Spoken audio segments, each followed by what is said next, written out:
Charlotte, on est à côté de la Forme de Radoub, un autre endroit emblématique de l'arsenal. C'est là qu'a été construit le dernier navire et c'est un sous-marin, je crois. Oui, absolument. C'est un sous-marin qui s'appelle La Place qui a été construit et c'est le dernier qui est sorti effectivement des cales de construction ici à Rochefort.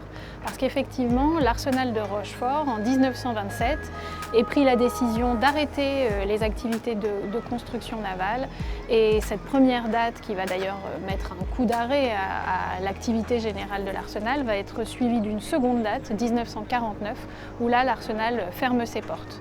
Qu'est-ce qui va se passer? Eh bien, par exemple, il va y avoir des nouvelles activités qui vont venir s'implanter ici à Rochefort, telles que des activités liées à l'aéronautique navale. Alors l'aéronautique navale se développe effectivement au XXe siècle, puisque la marine cherche à développer son aura, on va dire, et explore sous la mer, sur la mer. Voilà, toutes les dimensions. Et ici à Rochefort, va se développer des usines de construction d'avions, et notamment avec Zodiac qui vient s'implanter dans la région et qui va par exemple créer des ballons dirigeables qui vont être, on va dire, les premiers éléments d'un développement aéronautique ici à Rochefort.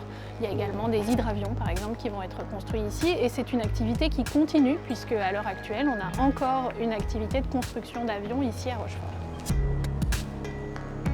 Aujourd'hui, on a cet arsenal des mers qui permet à nos visiteurs de découvrir en réel finalement ce qu'est un arsenal industriel. Et c'est très rare finalement en Europe puisque vous avez des arsenaux en Angleterre qui sont visitables, mais en France, le seul arsenal dans lequel vous pouvez rentrer et découvrir comme on le fait maintenant une forme de Radoub, eh bien c'est à Rochefort.